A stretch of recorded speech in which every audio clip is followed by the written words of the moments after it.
প্রেগনেন্সিতে কি পাইনাপেল খাওয়া যাবে? তাহলে সেটা কতটুকু পরিমাণে?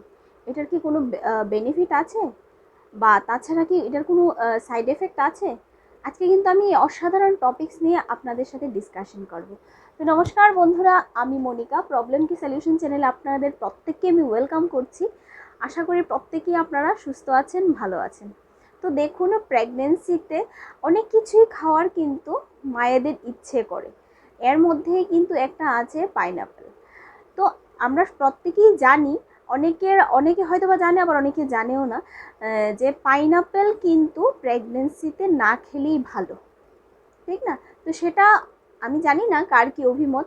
তো আমি বলবো, আমি যতটুকু স্টাডি করে দেখেছি বা ডক্টরের যতটুকু পরামর্শ পেয়েছি, তো সেটা থেকে আমি বলছি, আনারস কিন্তু, হ্যাঁ, বা যেটা পাইনাপেল, আনারস কিন্তু আমরা অবশ্যই কিন্তু প্রেগনেন্সিতে খেতে পারবো, ঠিক আছে? খেতে পারবো, কিন্তু পরিমাণে কতটুকু? নেক্সট প্রশ্ন হলো পরিমাণে কতটুকু। দেখুন, পরিমাণে কিন্তু অনেকটাই কম। আমি যদি বলি 1 উইকে 2 থেকে 3 পিসেস, এর থেকে বেশি কিন্তু আমরা খেতে পারবো না। তাহলে কিন্তু সাইড এফেক্ট হওয়ার কিন্তু অনেকটাই চান্সেস হাই থাকে, ঠিক আছে? তো আমরা খাবো, আমাদের যদি খুব বিশেষ ইচ্ছে করে তাহলে কিন্তু আমরা অবশ্যই খেতে পারি, কিন্তু পরিমাণে কিন্তু অনেকটাই কম। আমরা এটাও জানি, যে কোনো জিনিসই কিন্তু পরিমাণের থেকে যদি বেশি আমরা খেয়ে নিই, তাহলে কিন্তু যে কোনো জিনিসেই কিন্তু সাইড এফেক্ট আছে। সেই ক্ষেত্রে আনারসের পরিমাণটা কিন্তু অনেকটাই বেশি। হ্যাঁ, তো সেই ক্ষেত্রে আমরা অবশ্যই পাইনাপেল খেতে পারি, কিন্তু পরিমাণে অনেকটাই কম। এমনকি উইকলি 2 থেকে 3 পিস, এর থেকে বেশি কিন্তু আমরা কোনোভাবেই খেতে পারবো না, ঠিক আছে? তো এবার আমরা জানি কি কি বেনিফিট। যদি আমরা পাইনাপেল খাই প্রেগনেন্সি পিরিয়ডের মধ্যে, বেনিফিট কি কি পাই? পাইনাপেলের মধ্যে প্রচুর পরিমাণে ফাইবার থাকে। দেখুন, আমরা জানি প্রেগনেন্সি পিরিয়ডের মধ্যে মায়েদের কনস্টিপেশনের সমস্যা কিন্তু অনেকটাই হাই থাকে। সেই জায়গাতে আমরা যদি সেই জায়গায় আমরা যদি ফাইবার নিতে পারি, তাহলে কিন্তু আমাদের জন্য ভীষণই ভালো, ঠিক আছে? তো ফাইবার আমরা কিন্তু পাইনাপেল থেকে কিন্তু আমরা ফাইবার পাই, ঠিক আছে? আর কি কি বেনিফিট? এটার মধ্যে প্রচুর পরিমাণে ভিটামিন সি আছে। ভিটামিন সি থাকার কারণে কিন্তু রোগ প্রতিরোধক ক্ষমতা কিন্তু আমাদের বাড়িয়ে দেয়। তাছাড়া ভিটামিন সি কী করে? বেবি এবং মাদার দুজনেরই কিন্তু স্কিনের জন্য ভীষণ ভালো। বাচ্চাদের মানে দাঁতের জন্য ভীষণ ভালো, তাছাড়া স্কিনের জন্য ভীষণ ভালো। হ্যাঁ, এগুলি কিন্তু ভীষণই উপকার পাওয়া যায় যদি এই প্রেগনেন্সি পিরিয়ডের মধ্যে আনারস খাওয়া যায়। তাছাড়া ভিটামিন সির কারণে কিন্তু অ্যানিমিয়া থেকে কিন্তু চান্সেস অনেকটাই কম থাকে।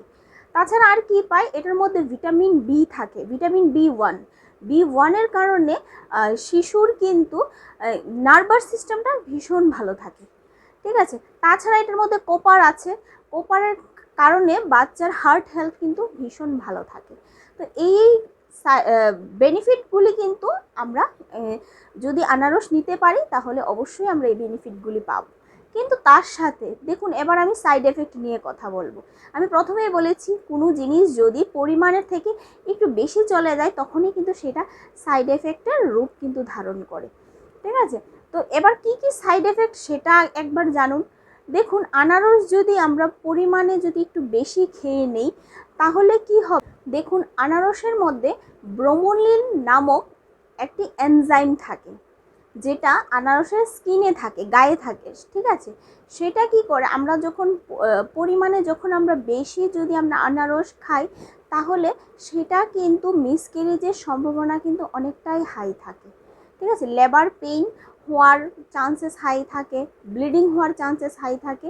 তো সেই জিনিসগুলি কিন্তু আমরা অবশ্যই মাথায় রাখবো, ঠিক আছে? তাছাড়া অ্যাসিডিটি হওয়ার চান্সেস অনেকটাই হাই থাকে, ঠিক আছে? ভীষণই অ্যাসিডিটি হয়, হ্যাঁ, বমিটিং হয়, এই জিনিসগুলি কিন্তু অতিরিক্ত পরিমাণে হয়ে যায়। তো অবশ্যই আমাদের যদি খুব বেশি পাইনাপেল খাওয়ার যদি খুব বেশি ইচ্ছে করে, তখন কিন্তু আমরা উইকলি, হ্যাঁ, 2 থেকে 3 পিস কিন্তু আমরা নিতে পারি, এর থেকে বেশি কিন্তু না নিলেই ভালো, ঠিক আছে? এবার সব থেকে বড় কথা, আমরা কখন খেতে পারবো? হ্যাঁ, প্রেগনেন্সির মধ্যে আমরা প্রত্যেকেই জানি 3 ট্রাইমাস্টার।